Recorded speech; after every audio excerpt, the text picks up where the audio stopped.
right, guys, welcome back. This is 7Sixteen. What is up, everyone? And today we have two very special guests. Yes. It is what we have today is the man, the myth, the legend. Yes, the man behind the one that we have been talking about countless times. Yeah. And you know, I've mentioned him many times before.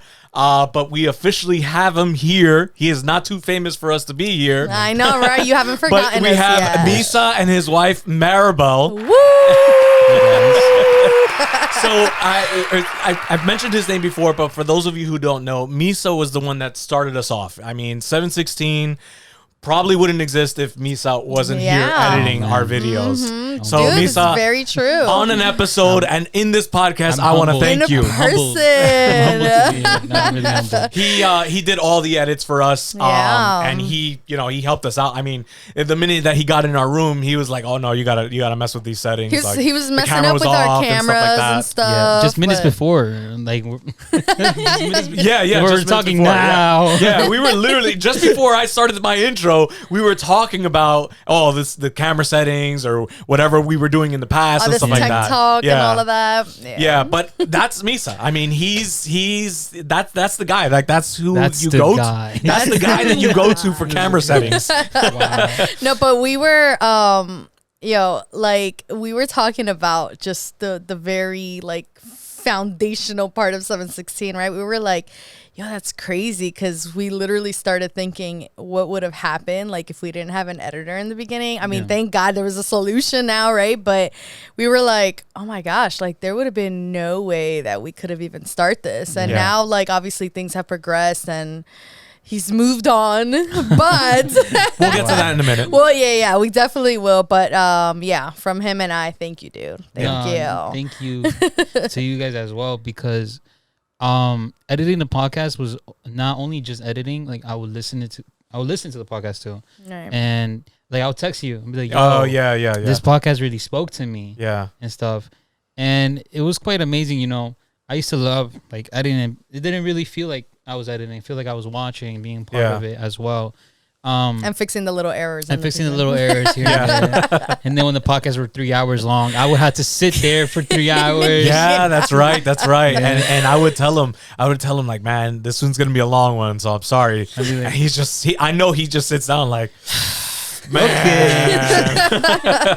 And but I am glad that all the podcasts is or some of them spoke to you. All glory to God, first of all. And it's funny because when we hired you to do that, we actually talked about it. We were like, I hope that Misa's listening and he's actually being edified by it as well. Yeah. The funny part too was that I would be editing it, but I had two people that were watching behind me the whole entire time. Oh yeah, you guys were watching. Wow. They were watching. Oh, okay. They'd be like, "Why you stop? Why you keep stopping me?" I'm like, "I gotta fix. I gotta do my job." He's all because Adrian blinked or she messed up again. Because Adrian forgot her part again. I know. If you guys, we gotta just do a montage of the amount of times that I've been saying I guess we're gonna have to. I'm telling you, it actually happened. It's all in Dropbox, guys. It's all in Dropbox. I guess we're gonna have to do it. She was actually talking about it because who was it? I think it was a friend of ours that mentioned, he was like, you guys should just do a blooper, about everything that goes wrong, right? I'm like, it would just be me forgetting what the next part is. Actually, with Nato and Julie's episode, you actually left it in there too. One of them, yeah. That's right. We were talking. I always try to remove it, but yeah. I don't know. It's just that my brain, I'm talking to you, but my brain is 5 steps ahead. That they're my words don't catch up. I get you. It's like you're speaking about right now, and then you're processing what's already you want to say. So in next. my head, I'm blanked out, and then I'm just I just forgot. Yeah. You know how many times it happens, man. I'm a victim of that. You see? Yeah, it happens. But hey, before we go on, give us a little rundown of who Misa is, and then we're gonna move over to lovely Maribel as well. Maribel. So Misa is my name. Misa Rome. Misa Rome, or a lot of people like to refer it now, Mis Amores. Mis Amores. Yeah, they come they're like that sound effect. Vamos, mis amores, vamos. Yeah, it's. I got a DM the other day. They're like, "Oh, I thought your name was pronounced Mis Amores." I was like, "No, it's Misa Rome." Wow. It's like when you, because you only read the MIS. Yeah. And then so it's Misa Romes? No, it's technically it's Misa Rome, but if you read it like a quick glance, yeah. it was like Misa Mores. That's and there was like funny. a meme going on with really? that sound. Yeah. Wow. You're about to rebrand yourself to Misa Mores. Misa Mores. But yeah, born and raised in Elizabeth. I'm a PK as well. And I pretty much grew up in Roselle, the Church of Roselle Shaddai. Oh yeah. I pretty much was born into that ministry with my brothers as well. And and what's crazy is the whole reason like why I started this journey and everything was because of my brother Alex. Yeah. No way. Who by the way is the guy that's producing He's our producing us episode today. Yeah. Today's episode. Yeah, a lot of people don't know that. I didn't get into it just because of like I just wanted to.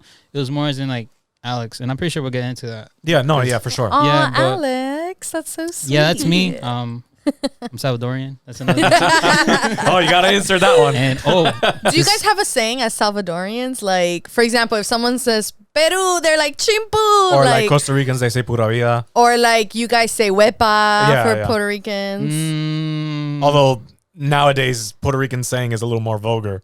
Well, yeah. I think it's the same with Salvadorians too. Especially it's a little more vulgar. Peruvians have a vulgar. It depends what part of Salvador you're from. Oh, I see. Like, I see. Our parents grew up more in like in the poor area, so our like the el hablado que se dice is a little more dirtier. Yeah. I see. Okay, I see. okay. Well, I mean, chimpun is basically. I mean, that's very poor area. No, technically, the actual Peruvian saying is it's vulgar too. Oh, never mind. Oh, yeah. Never So I mind think then. that just every country has that. But I was just wondering because I didn't know much about like. Do you guys just chant your president's name? Like, no, you guys like your president. You're right. That's what I'm saying. We like our president.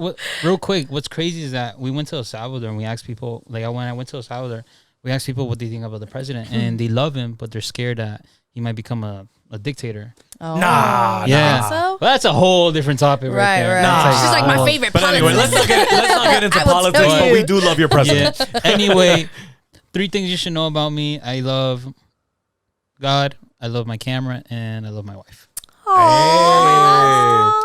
Isn't it? Shouldn't it be God, my wife, my camera? I mixed up.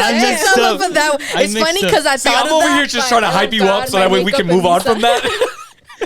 And she caught on right away. It's funny because I did too, but it's at the same time I'm here like that's really sweet. But why is she last? Women. No, I'm kidding.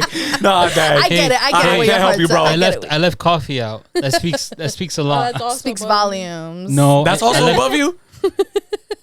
Oh, come on, Misa. All right, Maribel. I left it out. I just want to say this podcast is about you now.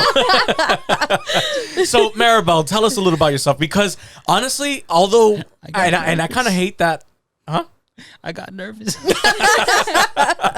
And I kind of hate that I don't know more about you. I only know you as Misa's wife, which is unfortunate. So give us a little something about who Maribel is. Well, my name is Maribel. I'm 20. I'm currently in school. I'm majoring in finances. I'm a third year right now. Wow, nice. Yeah. I didn't grow up Christian. I grew up Catholic, actually. Oh, really? Wow. Yeah, because I grew up in Ecuador. Okay. And like the prominent religion in Ecuador is it is Catholicism. Right. Yeah. It was a religion like that my family had been in for like years and years. And when did you split from that? When During did you COVID, after my dad died. Okay. I had a cousin who I'm sorry, by the way. Yeah, I'm sorry for your loss, girl. He also grew up Catholic, and he met his wife who turned him Christian. Well, brought him to the feet of Jesus. Yeah. Mm-hmm. So then when my dad died, he was there for us, and then one day he invited us to church because it was a really tough time.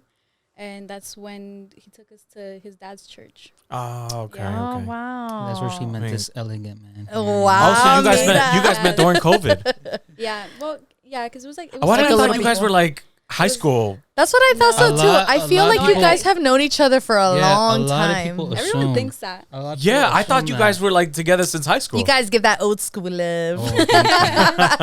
A lot of people do assume that though. Yeah. Like, you guys only know each other for 3 years, or like? Were you out of school by COVID? By the time COVID hit? When COVID hit, we went out of school in May. And then, well, so you were in school during COVID. Yeah. Okay, so then you guys did technically meet during high school. No, he had already graduated. No, I graduated already. Oh, okay, yeah, okay. I graduated. Yeah. And I was going into senior year because we met, I think, August 2020 or September 2020. I was around that area. I was on my like quotation gap year. Your gap year? What is that? What does that even mean? Like it's like after you graduate, most of the time people like whether they decide whether to go back to school or not, and they call it like a gap year. Oh, yeah, okay. Yeah. I mean, I didn't know that was That's the phrase term, right? for it. Yeah, I'm gap not year. saying- Yeah. It's a gap year. Wow. I mean, Versus, I, like, I people had who no go to idea. school I right didn't know away. that they were even offering that. Usually it's referred to as a gap No, year. they don't before you go to offer it. college. It's just you decide to take it. No, basically, it's like you didn't go to Yeah, you school didn't go until to school. recent, so that's your It's gap not like years. It's not like a college says, yeah, take a year off. No, it's like you decide to do it. It's like Oh, wow. Yeah. I don't know. All right. All right. Well, so you guys met after high school. yeah.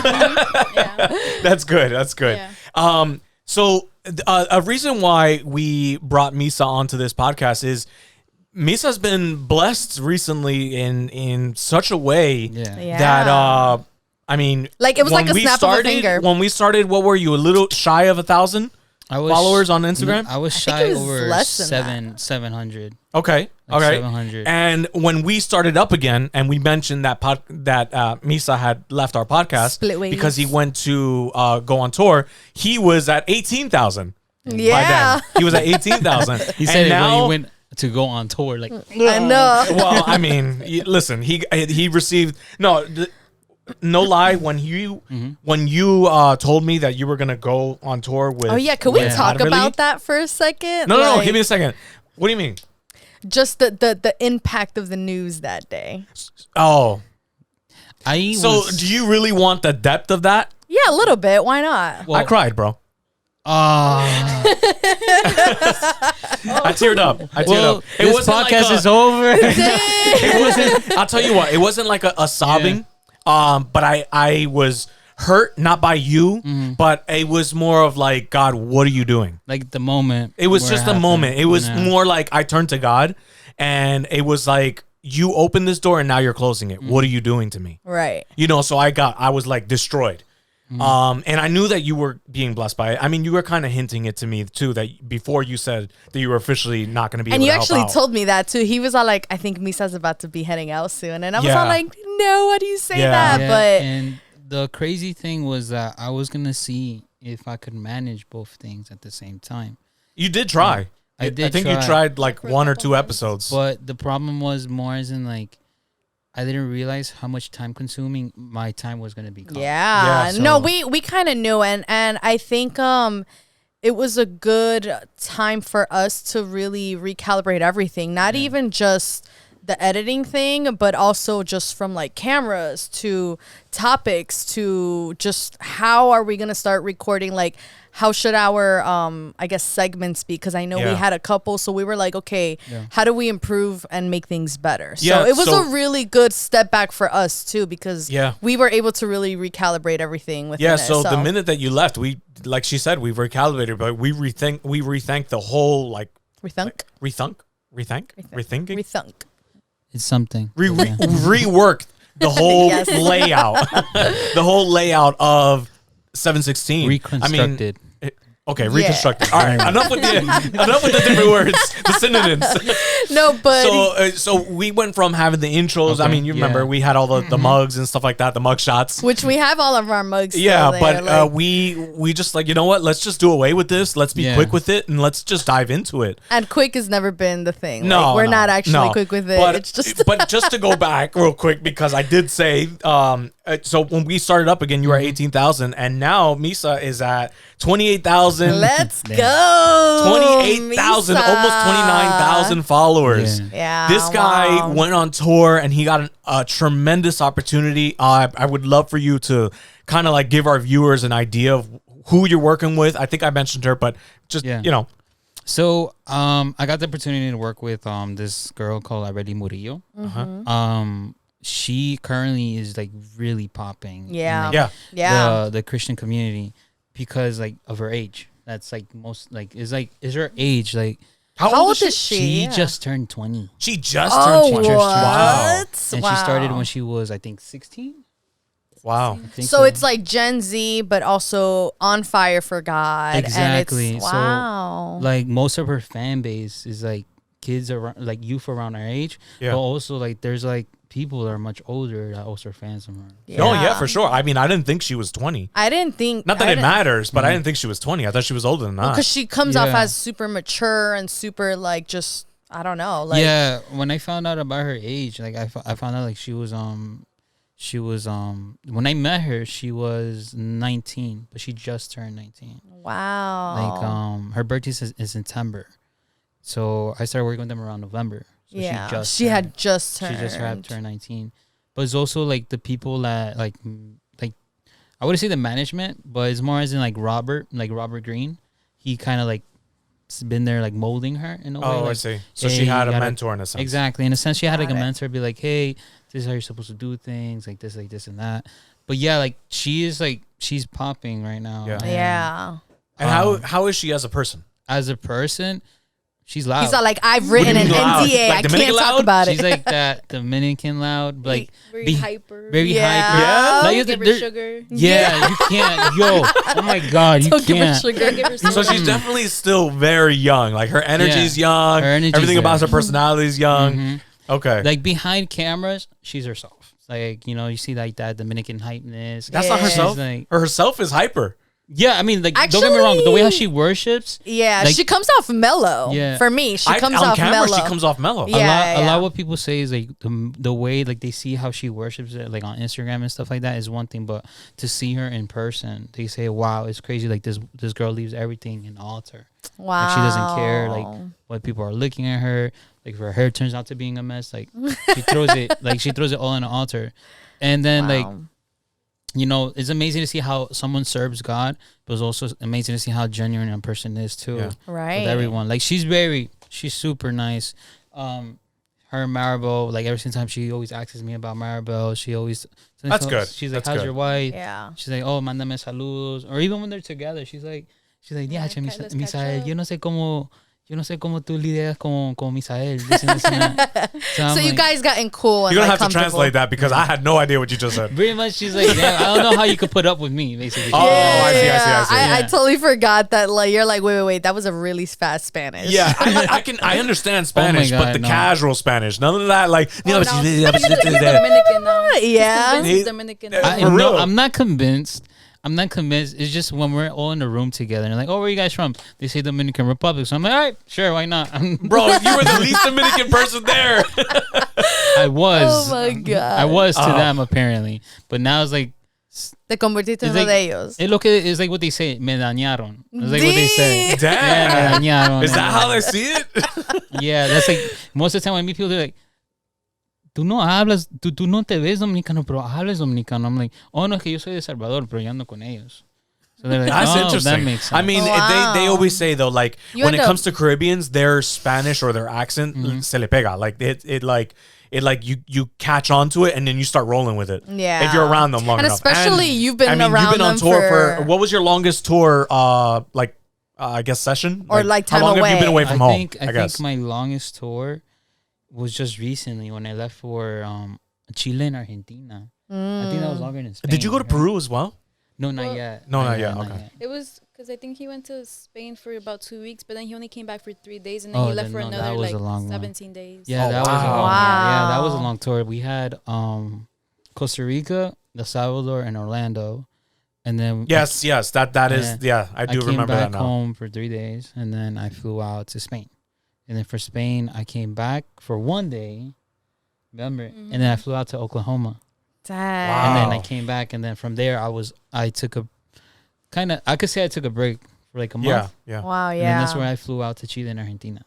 Dude, you've been like out everywhere, which is like awesome, you know, but I'm sure like, so I've done like 3 destination weddings, and the idea of carrying everything to the airport and stuff, like for me personally, I'm always all like, yeah, because like, in our industry, people are like, I just want to do destination weddings. And I'm like, it's so much harder than it looks like, because it's like now take account all the stuff that you have to carry, but also just like the time that it takes and how tired you feel. So it's really draining. So I can only imagine with you, because I feel like you carry like way more luggage and stuff, and so, all these what ifs, right? Like in case I need this or in case I need that. So before, because God has blessed me in countless ways. Like I tell him, like I'm in debt with him.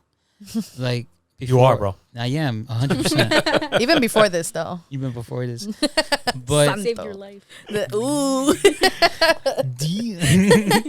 But before, like I started on tour. Like now I carry like two luggages, and I carry my book bag. Yeah. But before I'll stuff anything, like all my gear, into one book bag. Yeah. She could tell you. In that book bag, like I will weigh it. It'll be like 45 pounds. Wow. In a book bag. So imagine like I'll carry that in the airport. One thing really dislike is going inside of a plane sweating. Oh yeah, me too. That's the worst feeling. Like because you're stuck there. You're already uncomfortable and you're stuck in that seat. So I try to be like chill as possible. Like I try to have like not too much luggage in my book bag. So I was able to buy like a Pelican. I put everything there. I carry that one. I throw my other luggage underneath. But like imagine doing that like constantly. It's like, a lot. Yeah. I started doing Are that. you responsible for other people's gear as well, or just your camera equipment? For now, me. Just you. Just me. But I know like as time goes, you get other roles in the ministry. So might be and you become more responsible of other different things. Yeah. Like most likely I might end up getting more into the production aspect. So it might be carrying even more gear than usual, because it will get to a point where we're gonna do like our own events, like what Barak does and stuff. Yeah. That's awesome. Yeah, that's been like the longest time, like those 3 days. Yeah. That I came back home and then I flew out. That felt horrible, man, because I remember texting you. I'm like, bro, did you drink water? Yeah, did you? He always I texted that. I always texted that because it's like, yo, like this guy is probably exhausted. Yeah, and I know what it is. I mean, sometimes you just need to take a breath. Like I tell him, no, that too. I was like, yo, remember to breathe and drink some water. Yeah, like, and it's just something so simple, but you gotta remember to do it. Yeah, like when I left to Spain, I had a whole mental breakdown in that plane. Oh man, I can only imagine. I had a mental breakdown, like cause like I was gone for like almost like 2-3 weeks at first, and then I just want to be home. Yeah, and then I had spent 3 days with her. Like I remember the first night we stayed at, I rented out a hotel in New York, cause I was like, hey, me and her need some quality time. Yeah. So we took a bus to New York. We walked to the hotel. We checked then we went shopping for a bit. Then we went back to the hotel. You catered to her all the way. Yeah. He tried. Yeah. Did his best. We came back to the hotel, got some Uber Eats. I'm sorry, real quick. Disclaimer, if you guys hear a vacuum on the background. I've been trying to like put that in there. Yeah, I'm sorry. We currently have what's their name? Blooming Grounds. Blooming Grounds is currently working on our studio, because tomorrow Adrian actually is going to start her classes again, and she's teaching makeup. But they're currently doing a decoration. This is a double whammy type of day. It's podcast day. It's decorating. So we didn't have any other time to bring this famous man into our couch here to do a podcast. Super busy. So we had to do it today. But if you hear the vacuum, that's exactly what's going on. They're blowing up some balloons. Yeah. But anyway, so you went to New York. Yeah. So we had like, I would call it was like one of like the best evenings. Yeah. Like in our marriage, because there's been many more like that Right. great. Like I wouldn't say, yeah, this was the greatest one. No, because there's been a lot of great moments me and her have. Yeah. Doesn't even take like to even spend money to have a good time. Right. But I told her, hey, I was like, I want to walk to New York because I never had that experience before. So that's how we took the bus instead of our car. Wow. Now, don't get me wrong. The next day, we kind of regretted it because it was like a really nasty. It smelled nasty? It was a long walk. But it does. Yeah, it does. Yeah, we're like, it was like the movie's painted in one way, and then when you're in person. No, yeah, of and course. then you turn the camera around, and then there's all this like stuff going. Yeah. But one thing I always told myself, and is even though like I'm on tour and stuff like that, and obviously something big in my career, my marriage does come first. Yeah. Yeah. And it took me a little bit it took me a little bit to like, how can I say this? Like adapt. Kinda, like it was like more as in like, I've never been good with time. Like I always feel like time is against me. The discipline of time and stuff like that. And I always love to dedicate time to her, and I always want to make sure she has her own time. And most of the time, like with some jobs, I'll try to rush to get that job done, and then Premiere Pro crashes, and then I can't. I have to redo it, and then I'm like, hey, yeah, I'm almost done. And it gets to the point where it's like, I will just like let all of my time get consumed by that, and I'll forget about her and about her heart and about like what things that she wants to do.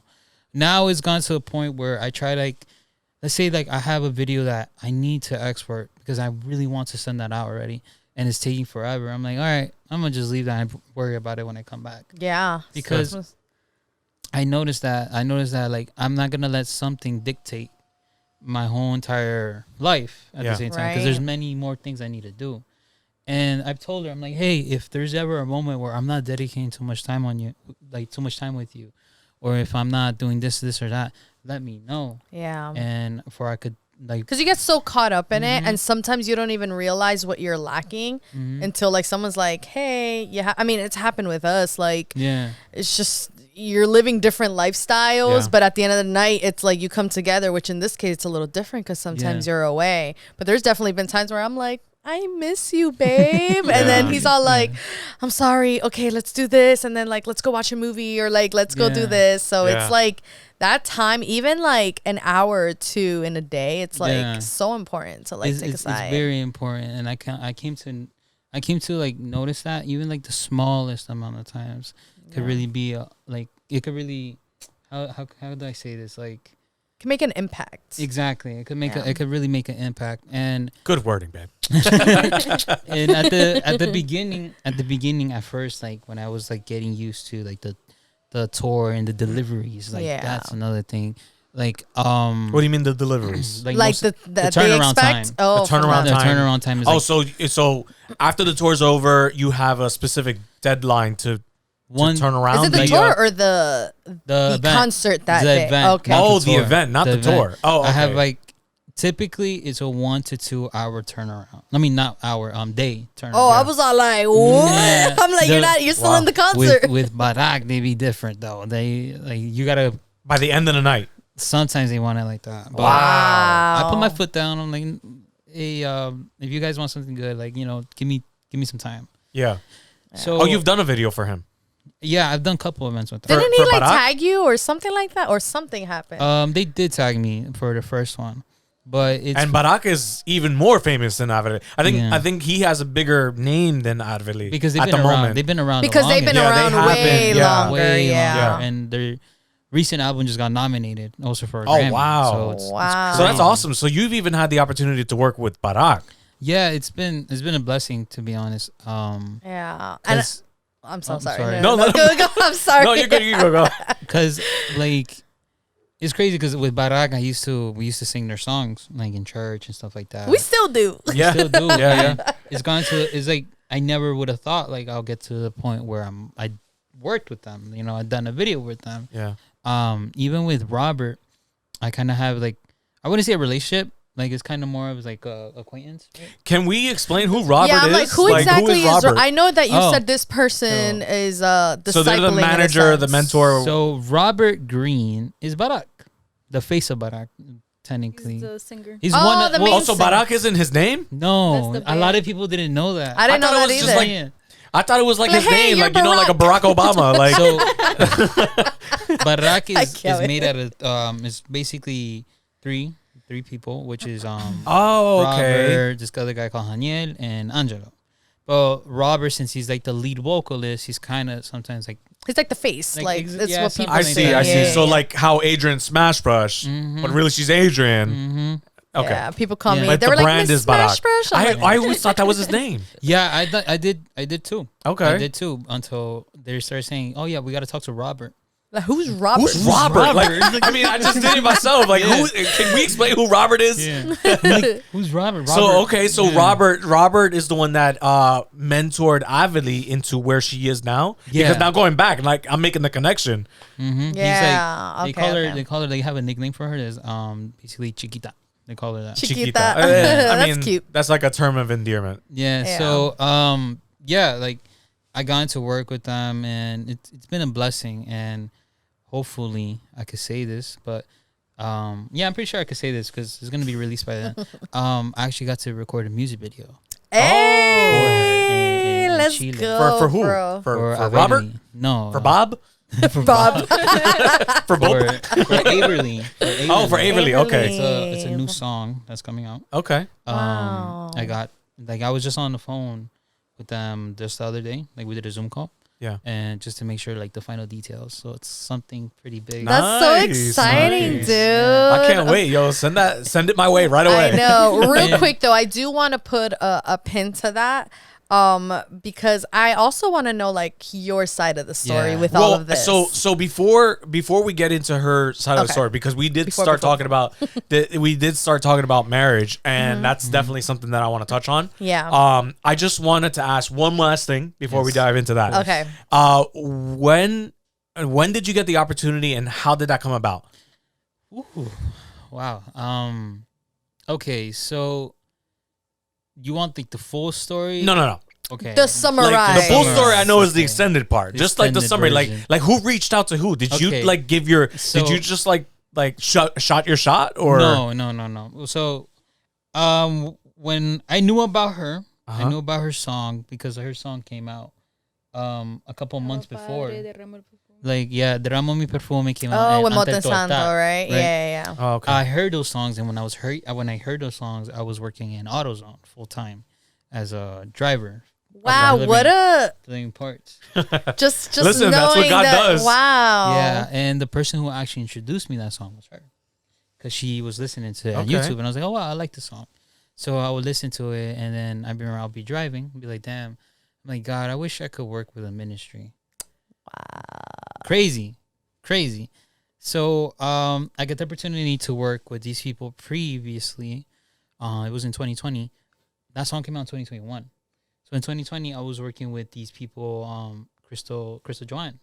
Oh yes, KJ, yes. She's a singer. She's she's came to our church. She came to she came to our church like twice. Yeah. Okay.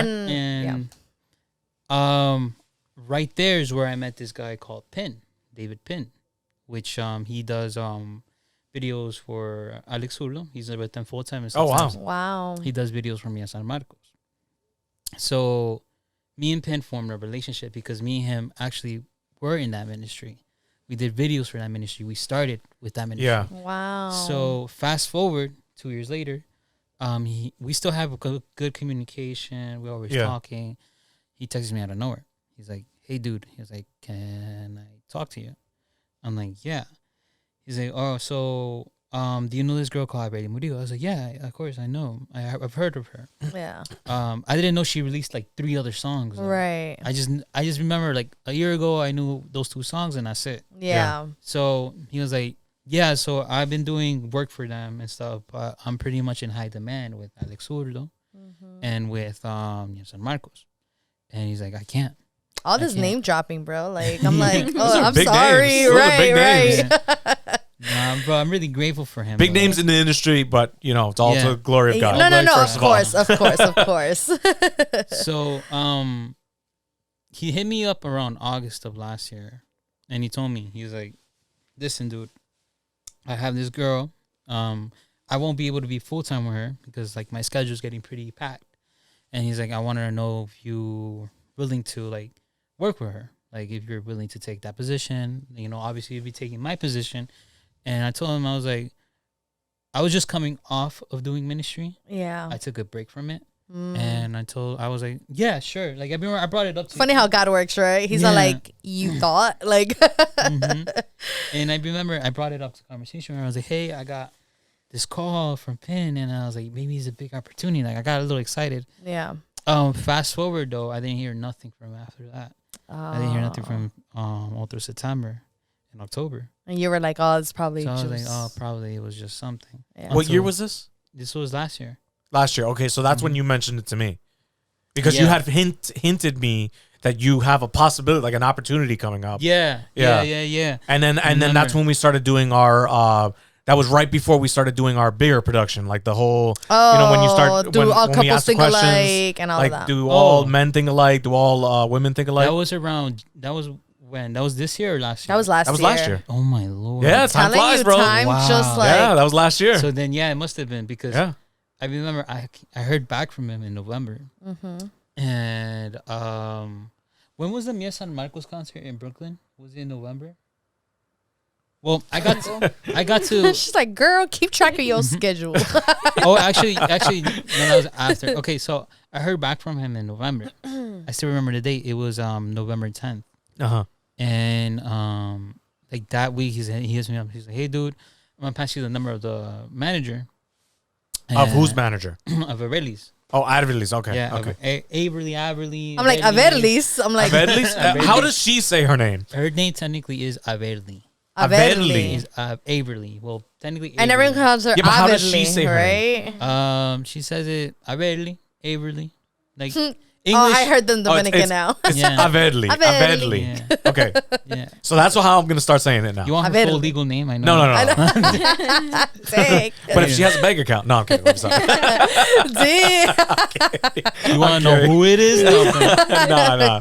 So I got the message that week, and then the manager hits me up. She's like, hey, mi niño. She didn't know my name too well. She was like, hey, mi niño, yeah, we're gonna be at the church in Brooklyn at so time. I don't know if it was Brooklyn or Bronx. I can't remember. I started with a B. And I remember I told her, I was like, babe, I got the call, and then she got excited for me. She was like, all right. She was like, let's go. So we go and we get to the church, and it was like a Baptist / Hispanic church, and they had their presentation. And I still remember I was so nervous, man. This was a free job that you had to do, right? No, it's paid. Oh, really? Yeah, okay. yeah. But it's like the intro, like you have to give it your best. It's like your interview, basically, right? In some way it was. Yeah. So I remember even before the event started, I still remember I was in the back, and I still do this to this day, which is crazy. I find a corner and I'm like, I start praying. I'm like, thank you, God, for this opportunity. May you portraying yourself in this camera. May it only be you. And I'm like, I'm thankful for this opportunity. Yeah. And also because of the time we were going through. And the time I was going through career-wise, too. It was such a blessing. And I still remember, I bawled my eyes out. And I text her. I'm like she's like there in the crowd with her sister. So I'm like, hey, babe, I'm crying right now. She's like, why? I was like, because this feels like such a big opportunity right now. And I wish so-and-so was here. So I remember I did the event. I met the guys, and after the event, I went home immediately. I got started on the video, and I sent it out. A week goes by. I hear nothing. That anticipation. And it's worse too as a creative. Yeah. Because it's like, is my work not good enough? Yeah. Or like did I fail? Right. Or this and this or that. And all this unknown and all this time passing by. Like you were expecting to receive something the next day after? I was expecting to receive like a reply of something or some sort. Yeah. I got the contact of the guys, and the guys told me, they're like, wow, dude, you're really talented. I was like, oh yeah, go glory to God. You're like, yeah. All glory to God. So then, like, boy, there's like Manny, boy. Yeah. So after like that week, I started telling her, I was like, babe, I think I messed up. I think I flunked it. Another half week goes, and she posts the video. The video you made. The video I made. Oh wow. It was like a recap style. So she posts it, and I'm like, babe, she posted it. No tag. No tag. No tag. I got paid, but no tag. I was like, people are gonna know it was me. I would have commented like, it was such an honor. Like,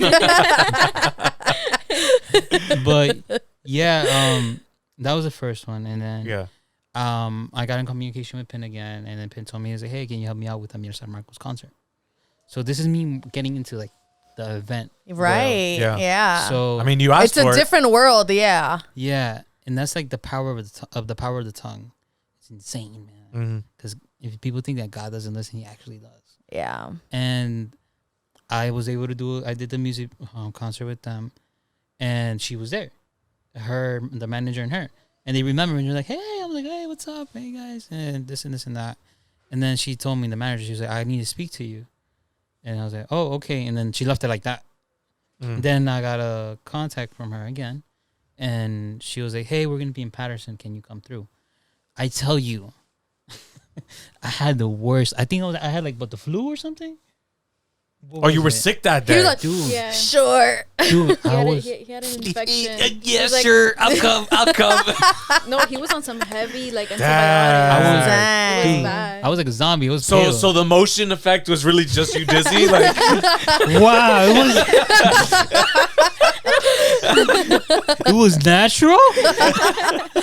Yeah, no, I remember I was so sick, and that event was on like I think it was like on a Wednesday or Thursday, but I was in bed rest, man. Dag. And I remember I told her, I was like, babe, I need to go. I'm like, this might be a big opportunity. I was like, I gotta, for some reason, I was able to get myself out of that bed, and I did that event. Good for you.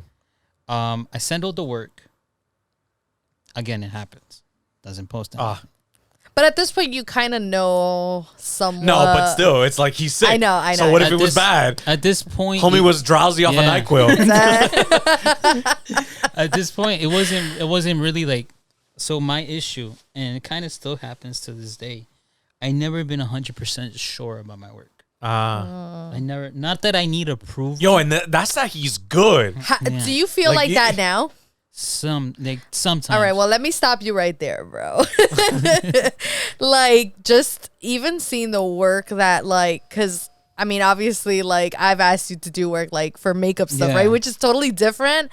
But even from that to like just seeing like the videos that you do of concerts, and just like you really have a way of catching the moment. Man. And it's very like you feel there. Yeah. And that not everyone can do that. Like the way that the video is, like you get submersed into the video. I mean, I told you this before. Like, like I remember he asked me, he's like, "Hey, how does this video make you feel?" I was like, "Oh, like you submerge into the video, like all the feelings, the emotions, everything is all in there." Yeah, like I think one of the things I always want to portray in my videos is the feeling I have. Yes. When you're recording, or when you're watching. Oh, that's so cool. That brings a better like idea to the so the craziness of the whooshing and the warping and stuff like really that's just the craziness of being within the crowd. Mm-hmm. It's like she knows that. She knows that any video I do, any video that's posted on my Instagram is a feeling I have. At that exact moment. Wow. Whether that feeling is like 2:00 in the morning, whether that feeling is in the morning, nighttime, any like emotion I have, I try to portray it in that. It's like an open book. Yeah. It's like So does she look at it and she's all like, "Were you feeling sad this day?" No, I wouldn't say. I wouldn't say That was rhetorical. Whoa. No, it's just more as in like, I've been a person that suffered a lot from anxiety in a young age. I never suffered from depression though.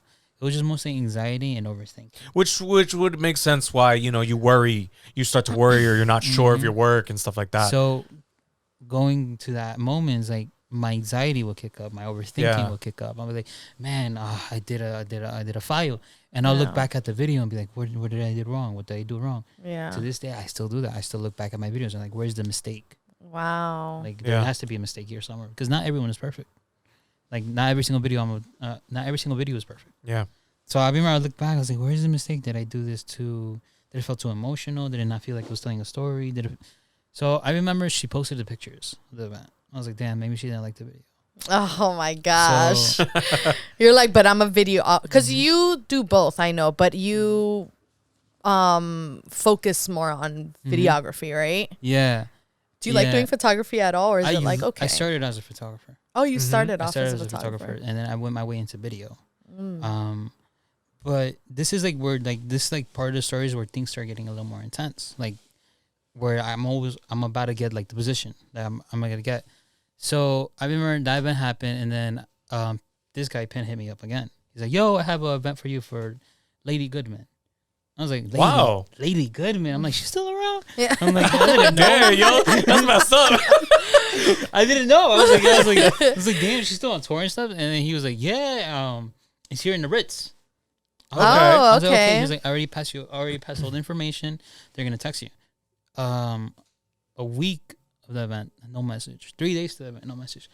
And Polonia, the manager, hits me up. She's all like, these names. I'm like, hey, what did you say the first guy's name is? Robert.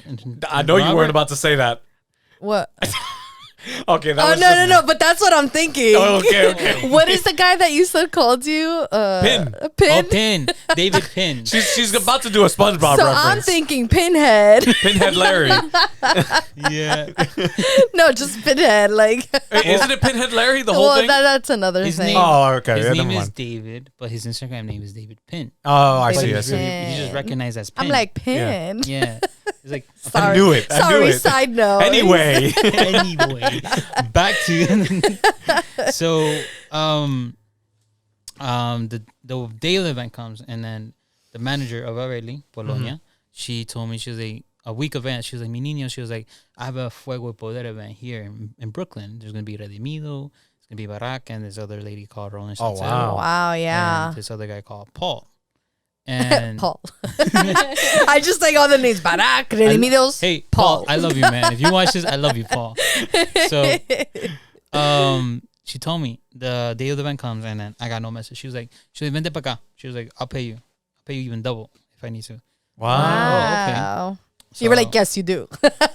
No kidding. So I mean, much better. I would think that was a better opportunity. So technically, I was going just to record one of the artists, which was Lawrence, and to see if I could do like a recap of the event. Yeah.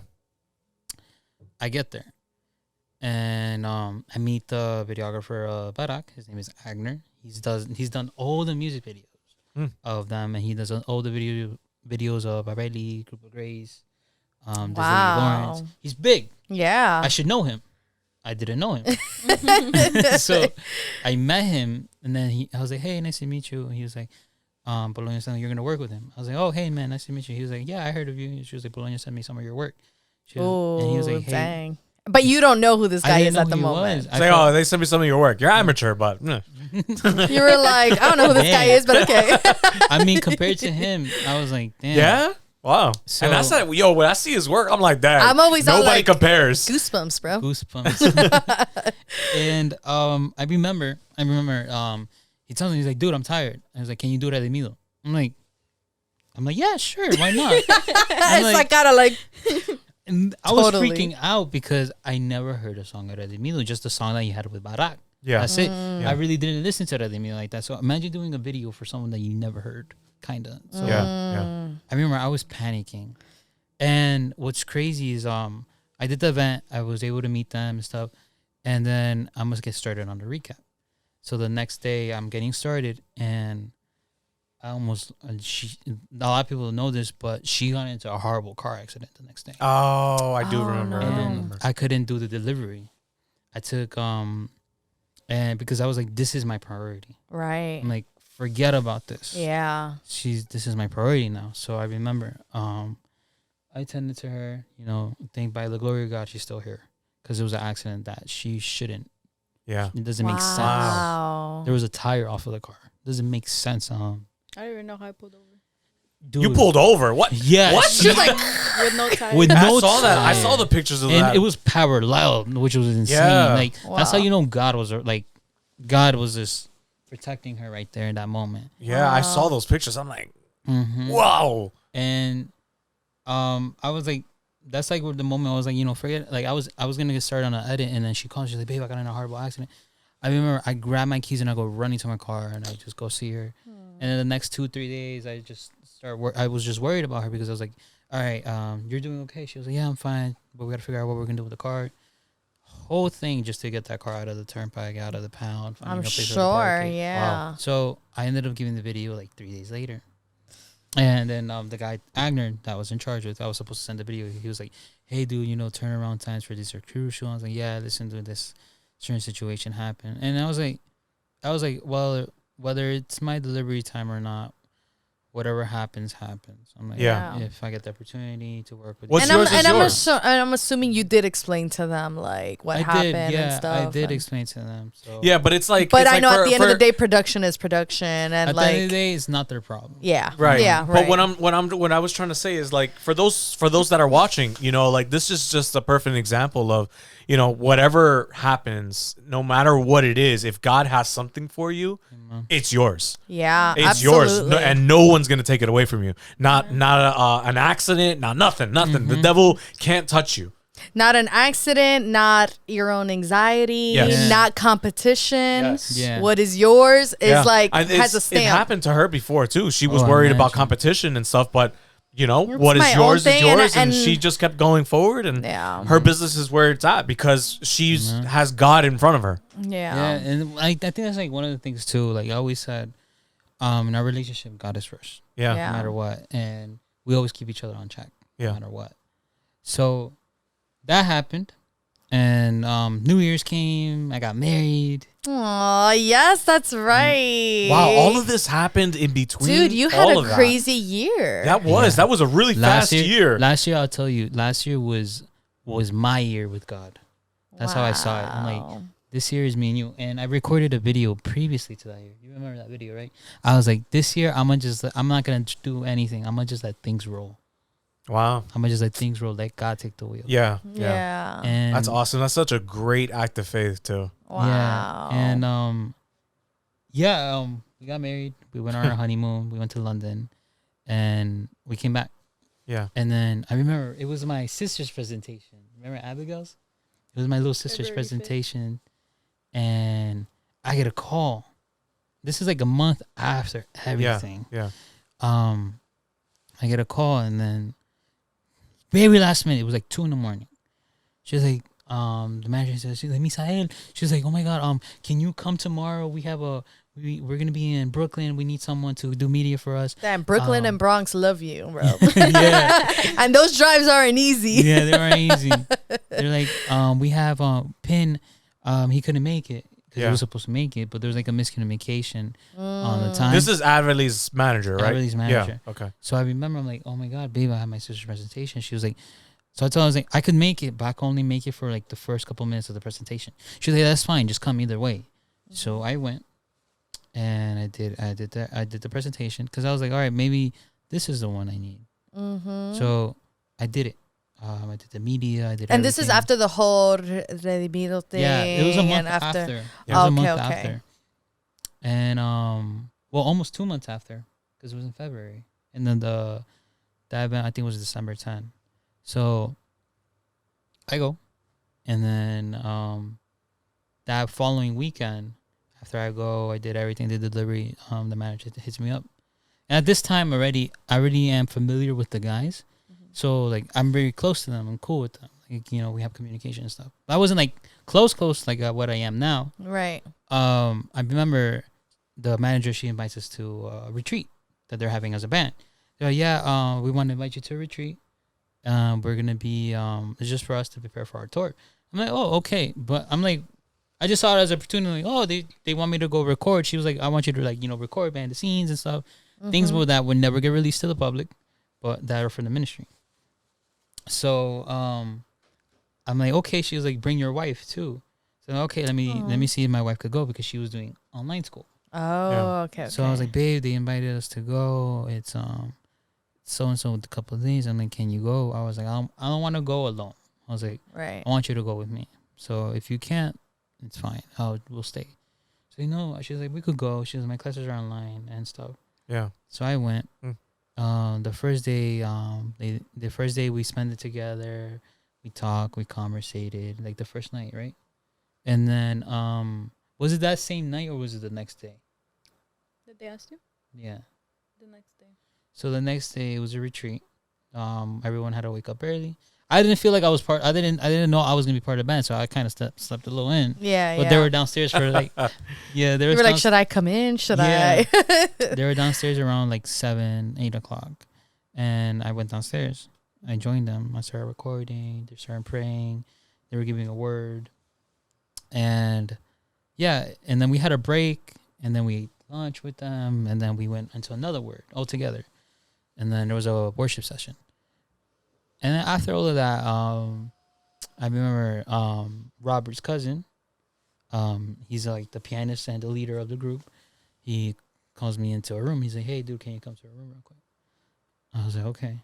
Did you feel anything at this point? No, at this point, I didn't. Or you were just caught off guard? I was caught off guard because I didn't know why I was getting called in the room. I thought it was like they were gonna ask me to see if I could do some dates with them. Okay. Yeah. So okay. Then he's like, "Hey, listen, dude, we've been looking for a video guy for a while, and we've been going with one guy, another guy, but we want someone solid, and we want to see if you could be that guy. I want you to really be part of the team. You showed like una disposición de tu corazón." Like I don't know how to say that in Spanish. I mean English. In Spanish, I just like, said it. Disposition. Disposition. That's what I heard. Yeah. Disposition. Like you show like from true from your heart. Yeah, like you have a lot of heart. Yeah. Basically, they're like, we want to see if we could give you this opportunity. Wow. And at this time, I didn't even know the agenda yet. But you said Robert is talking. Robert's cousin. His name is Jose. And okay, so Jose. But they're So giving you this many names. opportunity. I know. I know, and I'm trying to catch up. But they're giving you this opportunity for Averly at this time. Averly, because he's the leader. Yeah, because he's technically Averly's still under them. It's like a branch of Barak. Averly was really familiar with my work, but since she was so used to Pin's work because they worked together, she was like she only heard from me that this kid has a lot of potential. Yeah. That's like what she heard the most. Mm-hmm. So she was like, "Well, I don't know," because imagine you've been together with your media guy for almost a year. Yeah. And you're going to another media guy. Right. You already have a style created. You already have a platform created. So it doesn't work like that. You know?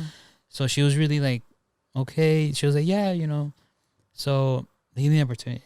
Mm-hmm. And I remember we were staying in a room upstairs. And I go upstairs and I sit and I lay back on the bed like this. And I just let out a big breath. I'm like, yeah. And I'm like, babe, they gave me a position. Wow. At the time, I didn't tell them. I told them, I didn't give them like a full yes. Yeah. I told them, I was like, sure. Like, yeah, I would love to look into it. Because at the time, career. Good for you too, though. Because if there's anything I've learned about opportunities, it's like, don't answer out of emotion. Mm-hmm. Like, definitely take a step back, really analyze it, and then, he's like, freak out behind the scenes if you want. But, like, really think about it. Yeah. Yeah. And what was crazy is that I went to the room, I laid down, and I started crying. And I tell him, like, I just feel like this has been something that has been long awaited. Yeah. And I told her everything. She was like, babe, I think you should take it. I'm like, okay. I'm like, if you think I should, then I will. Can I just say I love I feel like the love of you two, and it's just something I'm like, oh my god. I do like that. I love love. You check with her all the time. Yes. I do love that. Mm-hmm. Yeah, because I know, you can make your own decision, but you're married. Yeah. Your decision affects. That's what I'm talking about. The decision you make. Like this has been taught to me. Yeah. The decision you're making for yourself, even though you think it's good for you, might not be good for your partner. Yeah. Because whatever I do will affect her. Yeah. At the end of the day. And I think that I learned that from one of the podcasts from the marriages that I saw. Yeah. I think I did. Yeah. And and she told me, I think you should take it. So before we even made the decision too, like 100%, I went up to the apostle. Because I don't have my dad. To help me out to make that decision. So you need that dad figure. Also, just someone that you can talk to like about a dad it. figure. And we sat down. He told me he gave us a whole ceremony, like not a ceremony, like a whole sermon. Sermon service. Ceremony. He already did that. Like sermon. a consulta, like consulta. Consultation. Consultation. Yeah. something And like that. He put everything in perspective, and he was like, this could be a blessing, but at the same time, this could be, not a blessing. Mm-hmm. What are you going to do to manage to make sure God stays in your household? Yeah. He went direct. He went straight to the point. I was Dad, you need to hear that because someone can easily just be like the hype man, right? Like, yeah, bro, like you got this. But it's like, what's the point of gaining all of this and then your marriage doesn't advance, Yeah, that's true. And I told him, I was like, I'm going to congregate whenever like the opportunity I have, I will serve whenever I have the opportunity. But not only me, her too, because it's also whatever she does affects me, right, as well. So she also said, like, I'm fully 100% supportive with him because I know it's his dream. Yeah. So this is where my conversation ends. But yeah, like this is like that's how like. This was the summary, bro. This was the summary. That was the short one. That was a short one. I was like, nah, this guy went with the long one. Yeah, right. No, but you know what though? That's amazing, man. And again, like I love that you guys, work together with this agreement. But this just goes to show, like, there's a lot of people that they get worried. They're like, man, I'm not where I'm supposed to be in life right now, right? Yeah. But just like what happened with Misa, this happened in a matter of a year, and this was you saying, you know what, God, like I'm gonna just let you, right? And that's sometimes what we have to do because we're so busy controlling what we're trying to do with our lives that we don't even let God allow His own plan in our lives, the perfect plan, right? Yeah. And I mean, I did that to start this podcast. I was so busy, like, no, like I need to figure out who I need to be and this and that. But I was always running away from the purpose, So it's just a matter of letting God do what He has to do in your life. And then in an instant, it can turn around for you. You might feel like in this very moment that I'm just not where I'm supposed to be. And I'm so upset with myself. But if you were to just fully turn to God and just depend on Him, again, like what happened with Misa, in a year, all this can change. You can go from 1,000 followers to 28,000 followers. Great and that's not, that's not to say oh, it's all about the numbers, right? But no, this is just to glorify God. Right. This is just to show how a kid who had a camera and working at AutoZone as a delivery boy is now on tour with Maribel, working with Barak, working with big names in ministry, and all to the glory of God. Because honestly, when you see these videos, bro, the emotion, all of that stuff shows, and it shows that you're doing this like, how God says do it, like if you're doing it for God. Well, you're definitely doing it, bro. You're definitely doing it, bro. So I'm so proud of you, dude. I'm so proud of where you've come. Alex, also thank you for motivating him and getting him to start. Which I would love to hear that at one point. I know, right? Yeah, because man, like you're in such a place where it's like I look forward to seeing these new videos, man. Same. I look forward. And on top of that, like, obviously, if you checked out his page, it's more Spanish content. Yeah. Man. It is more Spanish content. Right there. Yeah.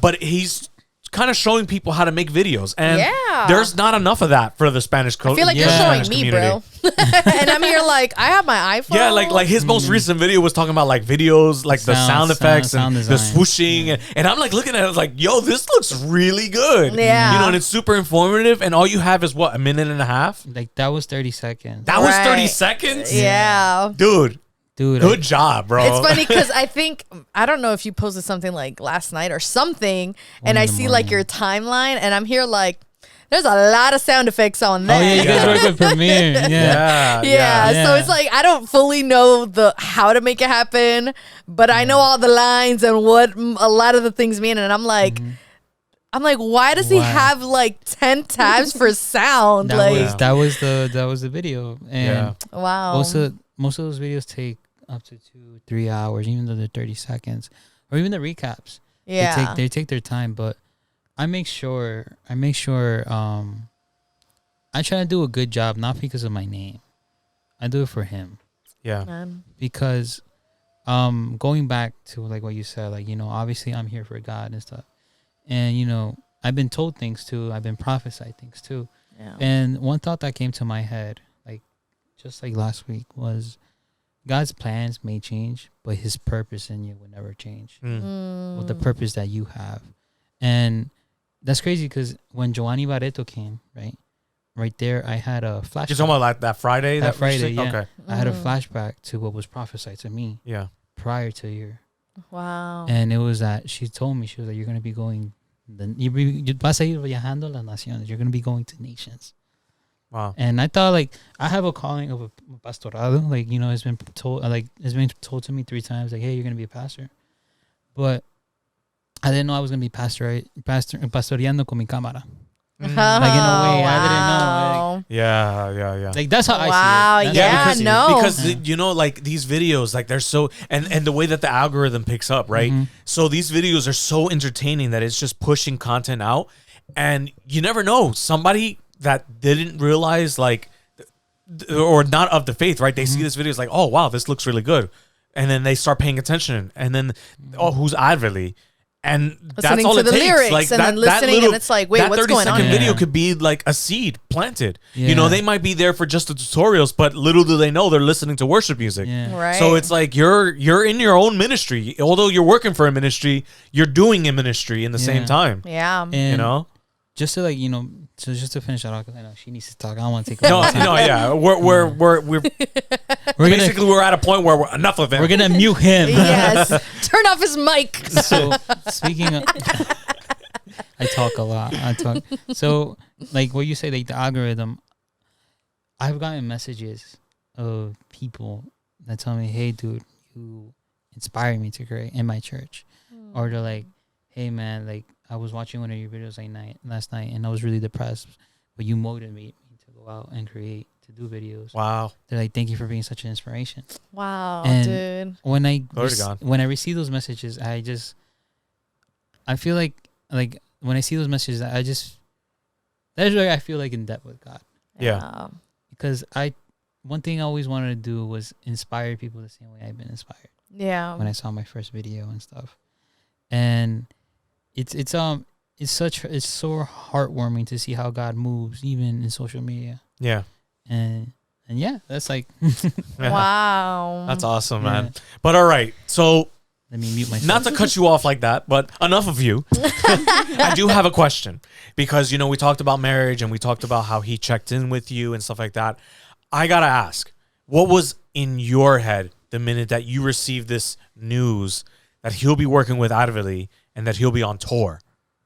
How did you respond? Like, what was your first gut feeling?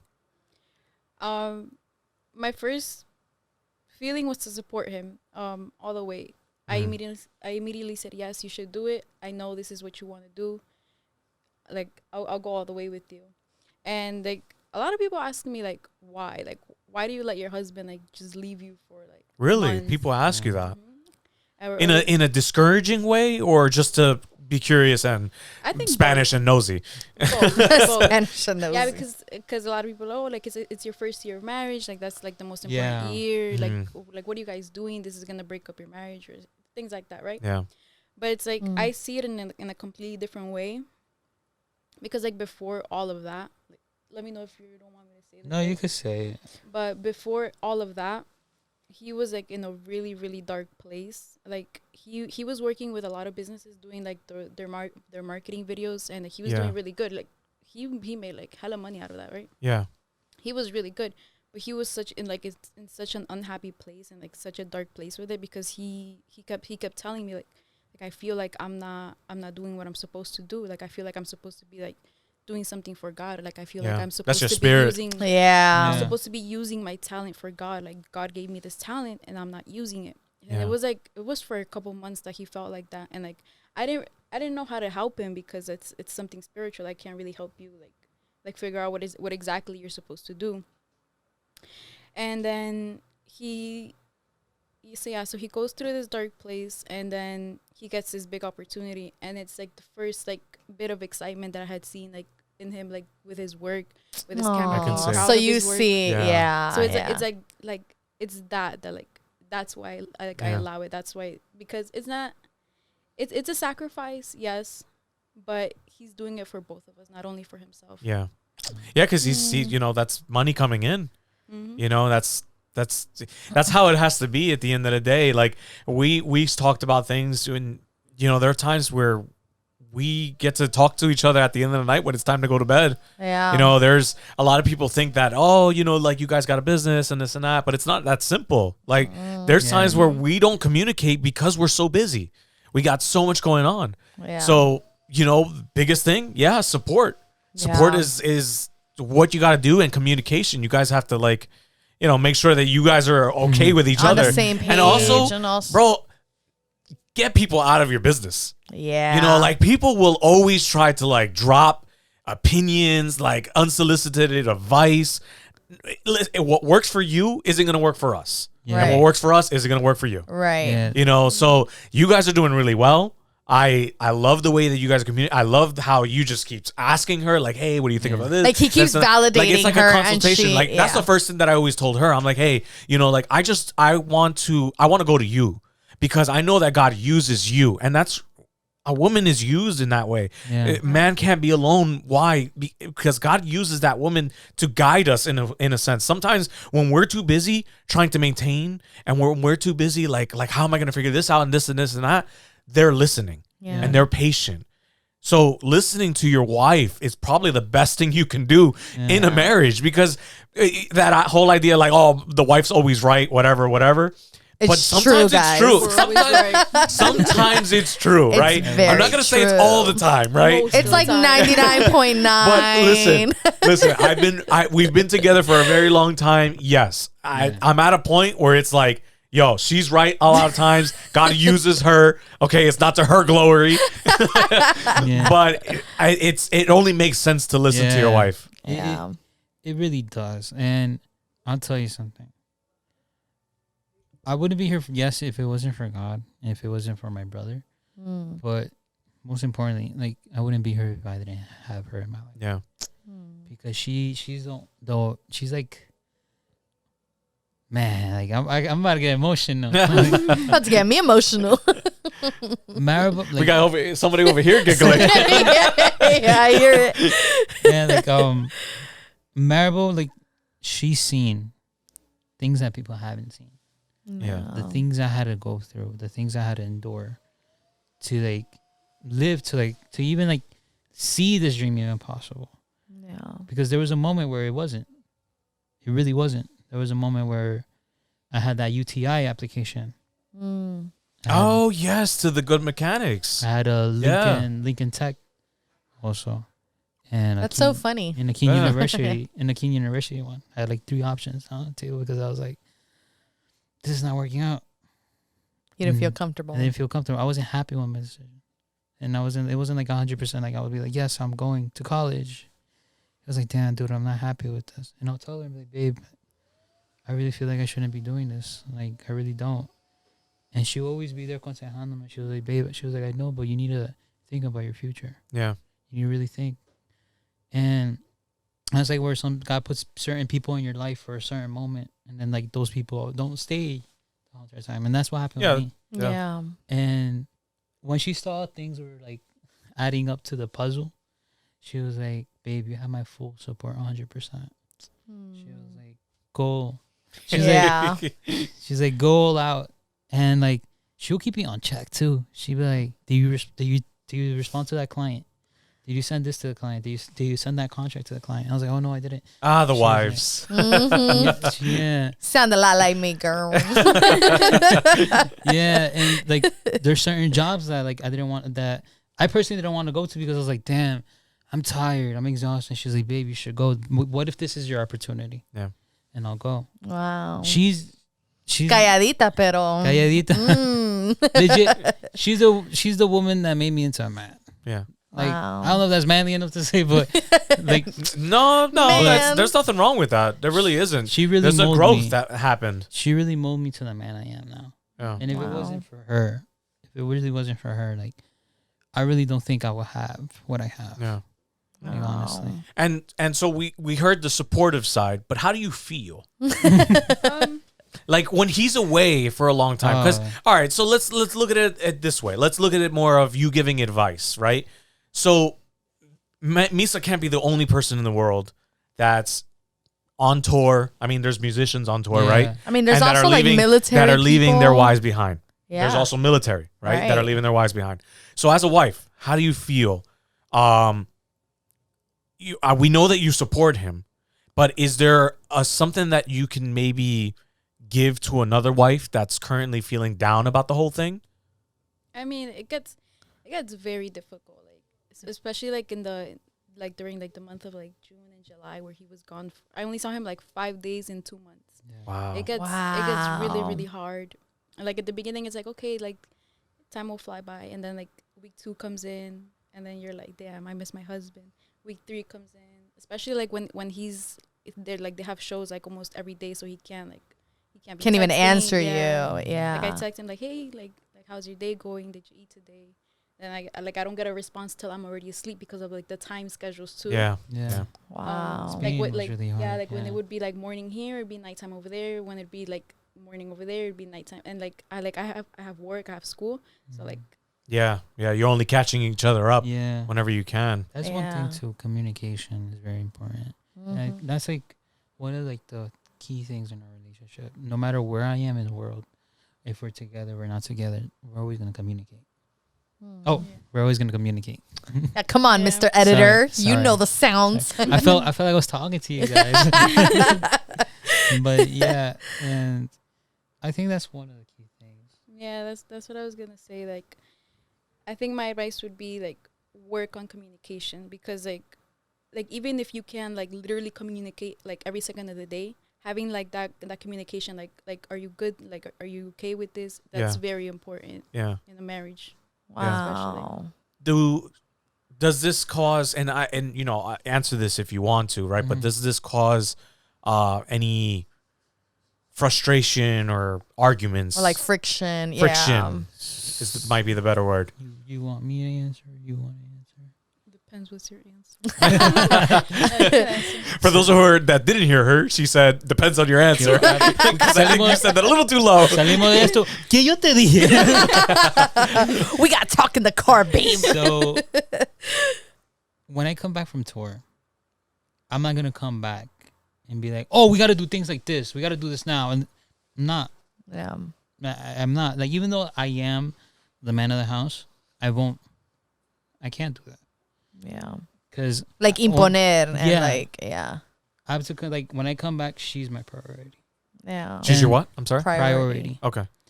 And that's one of the things that the guys always see that I do. Like, they're like, dude, why after the event you're always on your laptop, like trying to do everything? I was like, because when that play lands, I want to put all my attention to my wife. It's good. You're giving an example to them. Yeah, they're probably like, I gotta go call my wife real quick. Yeah. And they always like they always know like they kind of don't like sleeping with me because they always say, they're like, Misael no se calla. But that's like I always try to give her, how can I say this? Like, I always try to give her the benefit. Always. Because like I know there's certain things that I'm sorry, the benefit of the doubt, or like, what do you mean? You know what I mean? I know what you mean, but I don't know how to explain it. Yeah, I don't know how to explain it. But like, in a way, it's like when I come back, whatever she wants to do, we're gonna do. Okay. So that's kind of like her weekend. Like have her say, like, so for us, in my example, my version of that is on the weekends when she comes back home is whatever she says. Okay. Yeah. Because she has been out for a long time. Exactly. She's busy. She's tired. She wants to come back, and I understand. Those 2 days in the weekend, like, she comes back exhausted. So, babe, my mom wanted to come for us to come visit. Do you want to go? No, you're too tired? Okay, we're not going to go then. Yeah, he's like, do you want to stay in? Do you want to go out? Yeah. Like, what's the mood? And I'm like, I'm tired, but like, let's go out. Let's go out to eat. And then there's been days where I'm like, I can always go out to eat. And then there's days where I'm like, babe, I just want to stay home, be in pajamas, and play video games. Yeah. That's all I want to do. Yeah. It's that, like, you know, that kind of like, because imagine I come back home and then she needs to do her things and I tell her, I'm like, no, forget about it. I got to do my things. Yeah. That's like where the miscommunication comes in. Yeah. And don't get me wrong, there's been certain times where like there's things I need to do, like the oil change of the car. I'm like, babe, I'm going to do it. And then like sometimes like I don't manage my time so well. It gets time consuming. And I end up like not doing the oil change when she tells me, and I do it like 3 weeks later, which has happened. My brake pads. Yeah. It has happened. It happens to me too. My brakes. It happens to me too. My brakes, and then I'm driving to a wedding like, and I'm like, yo, chill. That's, some of those are your fault. All right. Anyway, no, it's usually my fault. So let's not get into our stuff. We're interviewing them. You're right. I gotta Back do the to you brakes on guys. a RAV4 too. So I got you on that one. So yeah, like me and Maribel, it's really rare when we argue. Yeah. It's very rare. Okay. And if we do, there has to be a reason.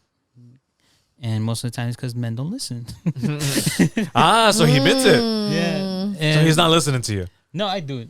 No, when they argue, it's because he didn't. Yeah, when we argue, it's because like it's been so repetitive.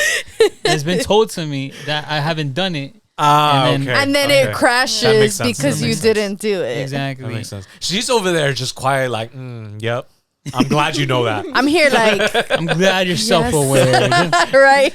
Now there's no excuse, bro. You're putting it on here now. Now she's gonna rewind it. She's gonna rewind it to the point of the episode. And Tú lo dijiste, quedó marcado, acá está el día. On hour, I don't even know how long. On an hour 28. Dang.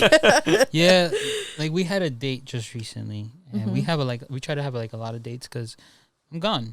Yeah. So that's important. Yeah. So we went out, and I told her, I was like, I'm gonna try to listen more. I'm gonna try to, like, when you tell me to do something, instead of putting it away for later, I'm gonna try to do it right away. Like, I'm gonna do my best, because honestly, like, you know, that's like what I told you guys, like the communication we have. Like, hey, I'm wrong. If I'm wrong or something, call me out on it. It is easy to forget those things, especially when you're so like busy with so many things. One of the things that I always tell Xavier that I do, and it works for me, because if not, I forget, is like I just write it down. Yeah. And I put like to do, even like the most minimal thing. Like, let's say I have a bad habit. If like someone calls me and I'm driving or whatever the case is and I can't answer, I'm like, okay, I'm going to call them later. And then I just never do. And then I'm like, oh my gosh. So what I try to do, if I say like, oh man, I got to call this person or I got to check up on this, I just write it down on my to-do. And then at some point of the day, I look back and I'm like, oh my gosh, that's right. I was supposed to do this. Like, writing down things has been like my number one thing. Yeah, I started doing that. Yeah, because it's bad. I forget. Is that your brain is just and I'm sure like you being on a screen, that's like I don't know, that's a lot. Now I try to give her more time. I really do, because sometimes my schedule gets really crazy when I come back home. Yeah. It's not like I come back home and I rest. Because you still have the turnaround times, right? And I stuff? still have because I not only that, but like the business. I have businesses that still want me to do their videos, to get communication with me. Like, I remember there was a time where I came back from, like, I think it was from Spain, right? I came back from Spain. I took, like, the weekend off. But then the next week I was back working back-to-back dates. On top of that, I have to edit some previous things I haven't been able to edit. So, really trying to, like, take a day off sometimes. It's really complicated. It's really hard. Yeah. But now I try to do it because I'm like, in the Bible says, para todo hay tiempo debajo del sol. Yeah. So, if there's a way I can manage my time, then I'm going to manage it. Yeah. And, you know, a marriage takes time. Yeah. That's what a lot of people don't understand. And I know I got to give her time. Yeah. You know, even if it's like, I'm not able to give her time like 4 days out of the week while being home. I know there's going to be at least two days that, or even 1 day, or even afternoon that I'm be like, hey babe, let's sit down and watch a movie. Yeah. Hey, let's go out. Let's go out. It's just the quality time of it all. Like, it doesn't even have to be like for the whole day. It could just be like an hour of the day where you're like, man, like, let's just take this time to be together. Because then, you know, that's like, it's those little moments that add up to like the strength of your marriage. Yeah. You know? And we're very simple. Like, sometimes we get like, we go to a grocery store, we get these like $2 sandwiches, and then we just sit in a car and eat it. I love that. And you like that. Yep. That's all that matters. You know what I That's all love that too? Yeah, right. Yeah. You're Your like, homebody. I'm just tired. Having me cook, having her own personal chef. Oh yeah, you cook? Wow. Tuviste que aprender. Looks really, really Yeah? Yeah. Guys, y'all need to learn. All right, No, what do you cook, bro? Like, okay, no, let me not ask you. No, yeah, you gotta ask. What's your favorite dish that he makes? It has to be either. I have 3 favorites. Wow, 3 favorites. Yeah, he made what's it called, the beef braised. Oh, the braised beef. Braised beef. Guess that's something like that. Braised short ribs. There you go. Okay. Oh, But okay. he makes it with mashed potatoes, and he makes the gravy off of the consume of the beef. Really Wow. Wow, look at you. Okay, The okay, next Mr. Chef. Culinary. He's like, I'm creative everywhere. The next would have to be probably chicken francaise. He makes that really good.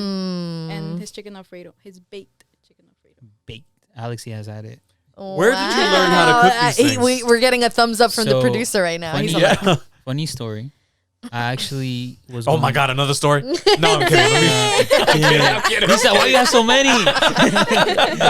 I'm over here like you could have just said YouTube. Like, no. How did you learn how to make them? Seriously. I went to Edison. Like Edison, you guys went to Edison. Oh yeah, the they had the culinary, cooking No, I class. didn't take the culinary. What? No. But my purpose to go to Edison was because I wanted to be a chef. Oh, what? And you ended up doing mechanics. Yeah, crazy, right? But that ended up being a videographer. then it doesn't make sense. It Doesn't make sense. Yeah, but I always had a passion for cooking. I had a passion for cooking and stuff. Even from a young age, I'll have my mom teach me how to cook. I cooked my first egg when I was like 7 years old. Oh, same. So That's interesting. I'm seeing so many similarities. It's like the more and more I hear, I'm like, damn, this is Xavier. this is interesting. Funny story. Not funny story. Not another story. Not another story. No. My retirement plan is to open up a cafe, and to do like open a cafe. Right? Where are you? Where? Hold up. What is that? Hold up. I just need to bring that up, babe. You have to eat turkey sandwiches. Yeah, I make good sandwiches too. And I want to display every single photo I've taken. Coffee. Like it's like a photographer themed coffee shop. And I wanna display that's really cute. every single photo I've taken like is gonna be on the walls, even like concerts. Wow, that's pretty cool. I want to have like a specific wall for like local photographers where they could bring their photos at least once a month. Yeah. And like Ahí todo viejito, but like your legacy, basically. exactly like that's because I'm not gonna be touring all my life. I'm not gonna be doing music videos all my life. There's gonna be a moment where I want to like sit back and look at what I was able to accomplish. Yeah. And that's gonna be the moment while I'm being a barista in my own coffee A shop. barista. That's so going back to like how you're saying a lot of things. His like dream retirement thing is to open up a restaurant. Yeah. Hey, look at So that. that's what I'm saying. Like I'm here like, wait a second, what? Yeah, I've always wanted to do a Peruvian themed restaurant. So like Yeah. something like that looks like very, because not all restaurants are like super themed. Yeah. Like just an example, like you know when you go to Rainforest Cafe, like you could really Yeah. feel that Like, you're you get like submerged. in a. Although Rainforest Cafe is I mean like the food really sucks, but it's so bad. But if you go there, you're submerged into like this jungle atmosphere. Yeah. I would love to do like a Machu Picchu type theme, like wow. stoned walls. Like I want to bring like an alpaca in there. Like, yeah, he just I think so alpacas like Just give me the coffee and beans from Peru. like, bro, and we can talk. I love alpacas, man. Like I'm big. clearly. Like I'm not Peruvian, but I do love like their culture, their the Inca architecture, right? Yeah. But yeah, like I don't know. I'm crazy about it for some reason. And let me just add some Puerto Rican coffee to the mix. yeah, right. Why not? Yeah. No, but I was just gonna say like I love the story of you two as well because you know you're there for him or you've been there for him when he didn't have it all. Yeah. Right. And now he's not even at where he's gonna end up because you're still so young, dude. Yeah. And you're blowing up. and you're already like here, you know, and I'm here like, Like every time dang, I his check, work I'm like, is yo, he so got another good. 2,000. Yo, now it's just sponsor deals left. But you know, and it's just something. It just goes back to like that whole thing of like check who was there for you when you didn't have anything. Yeah. You know, and it's like you've had your love of your life along with you Yeah. for the ride. It's been amazing. Thank you for being there for him. Yeah. Seriously. Listen. Me and Misa, we didn't talk much. Wait, you guys. Wait, what did she say? I just said you're welcome. It sounded very entitled. Like, yeah, Yeah, You're welcome. like, you know, it's whatever. it was nothing really. It wasn't. No, but I'm you just owe me saying a house. I'm saying thank you. What? Wow, like, I you keep owe me missing a things. house. You owe me a house. Jeez. He's like, a su tiempo. We gotta Yeah. fill. We gotta fill some kids. with that house, Ooh. but that's later. That's later. Hey. Whoa. No, but what I was saying was Yeah. thank you for being there for him. Like me and Misa, we didn't. You know, we knew of each other, right? We went to the Yeah. same church for a while. He knew me. But we didn't I didn't know talk him. like that. You know, so now that we are talking, I mean, we started our relationship like a year back, like a little more than a year now, I think. Yeah, it's like about a year and some months. Yeah, like almost before 2. that, it was just camera talk, but after that, it was mean, there was nothing. Even before that, it was like I think it was also because like you know since I was with the youth and stuff. Yeah, like, it's like Different there's an age gap. groups. yeah, it was Yeah, just different. yeah. It was just different. It was just But different. you know, where was I going with this? You were saying thank you to her. No. But what I'm trying to say is like I didn't know of his dark moments. I didn't know of his lonely moments. You know, if I were to think about my past, like I had a lot of lonely moments. There was a lot of siblings, but I was by myself. Yeah. Like it was 5 of us, but I felt like I was just by myself. It was the one. And when I was with Adrian, you know, she filled in that darkness or that void of loneliness. So it's always nice to hear that not only do you have a partner, but someone who actually supports you and was there in those darkest times. Because we all need that. Yeah, like not just a wife, really but like a best friend. Yeah, like you're there. You're there. She's my best friend. She's my friend. She's my best friend. You just make sure that you're there for her. Right. That's like... No, he is. Oh, okay. That's what we like to hear. We got the stamp of approval. Un chicote. Because I know, like, I think I told her too. I'm in a lot of debt with her too. I know that. And anytime I could be supportive, I will be there for her. And anytime I could give her something, I'm always want to make sure I'm able to give her something. Right. Yeah. You know? And I love you, man. Oh man, that's just what we do. But I love that. I love that. Yeah. Like I always say she's the homie. Yeah, because she is. Like, you're like, I love you, bro. And I'm like, thanks, bro. We use dude a lot. Like, dude, really? Yeah. You just come to it's almost becomes like de cariño. Like, you're right, because it's just your best friends at the end of the day. It's not just like, you know. Yeah, she's my best friend. She really is. That's awesome. And that's awesome. I know I had my dark moments, but she also has had hers. Right. And the same way how she's been there for me, I'm going to make sure that I'm there for her always. I'll be there for you. That's friends, babe. Yeah, I know. But they're friends, so like.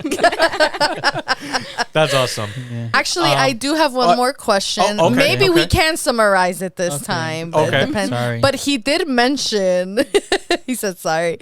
You did mention how Alex was the one that brought you into. Yeah. You know, like how did that? So wait, so then how did Alex? Yeah, because he's not like, bro, I'm not just going to say summary here. Because I basically closed out and people are like, wait a minute, this episode's still going? Yeah, right. So it doesn't how matter. did he get you started? So who got Alex started? What? Who got Alex started? You did. Alexi was... No way. Wait. Hold on. I'm so confused. I didn't... Yeah, I mean, I remember, but I didn't think it was like that. Like...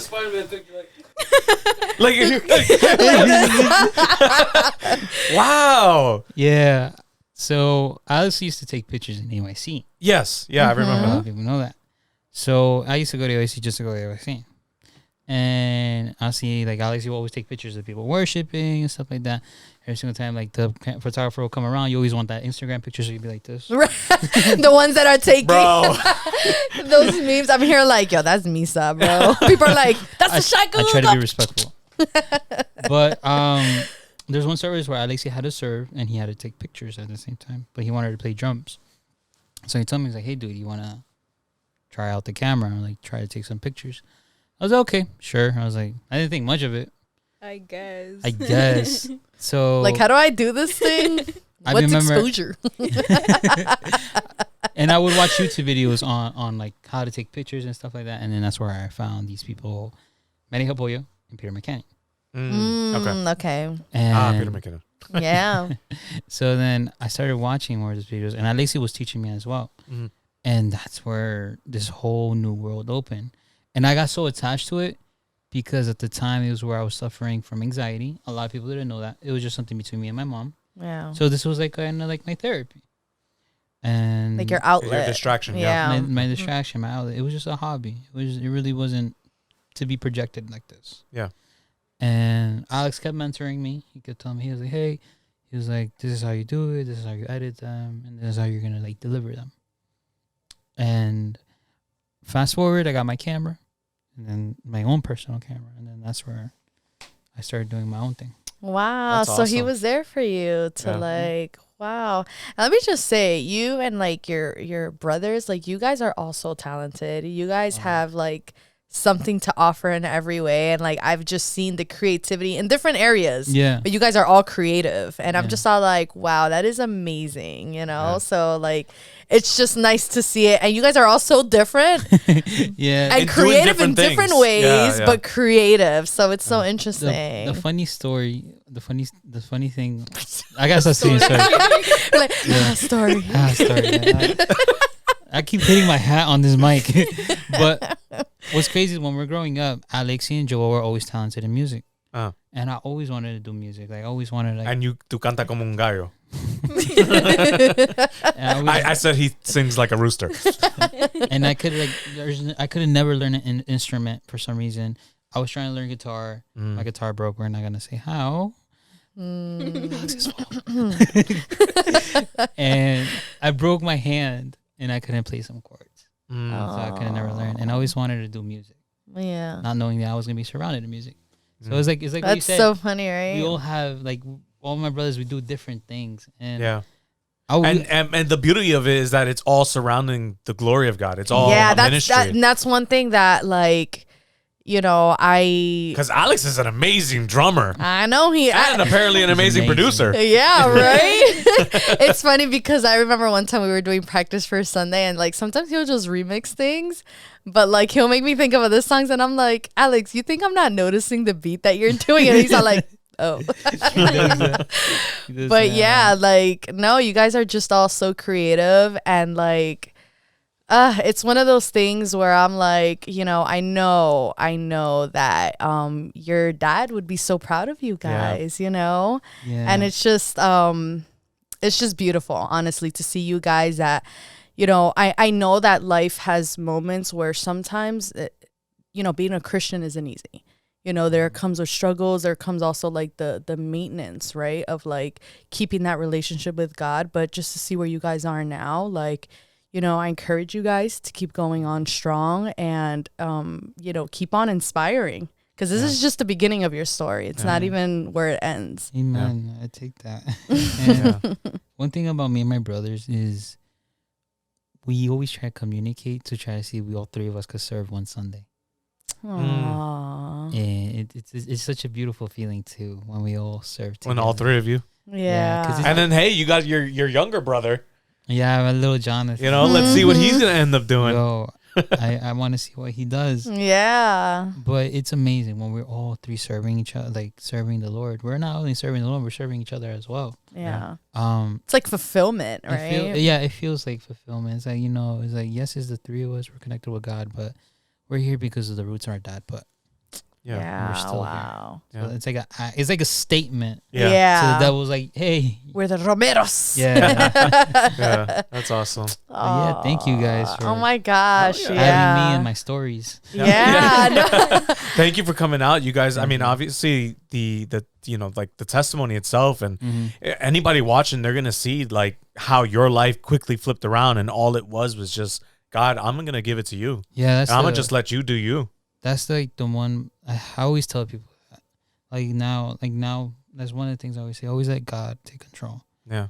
Always, because he knows what's best for you. And it sounds like a cliche answer. But that is the answer. But when answer. you finally apply it to your life, you're like, why didn't I do this a long time ago? Yeah. This makes, like, why didn't I just listen? Yeah. You know? And it goes with the thing I said earlier. God's plan may change, but the purpose he has for you doesn't. Yeah. Amen. Yeah. All right, man. That is the end of this. No more funny stories? No more. I don't think there's any more stories. No, there's no more. No. Unless you guys want. No, that's it. Cut the camera. But all right, guys, if you're okay. If you've reached this point, or if you've gotten to this far, I want to thank you. Thank you for watching our episode. If you like it, if you haven't already, please subscribe. If you like something, or if you want to give us some feedback, throw it in the comments. It all helps for the algorithm. Also, let's make sure you're following Misa. Bring him to that 29. No, bring him to that 30, man. To that 30. Yeah, seriously. Misa's account is Misa Rome. and I'll drop it. You know, we'll drop it in the we'll drop it in the description, but also here. There's a lot more stories there too. There's a lot of stuff. Like, you guys are gonna see some crazy videos. I mean, I've shown, because I did. You know, I'm going to put some in the videos, like the podcast itself. Oh, okay. So I've shown you guys some clips of... Copyright strike. Yeah, I know, right? I've shown you some clips of what Misa does. But check out his Instagram. Bro, it's filled with a lot of videos. Away, and if you speak Spanish, you can learn something, because he's doing tutorials. Oh, man, yo. Real quick. Another story.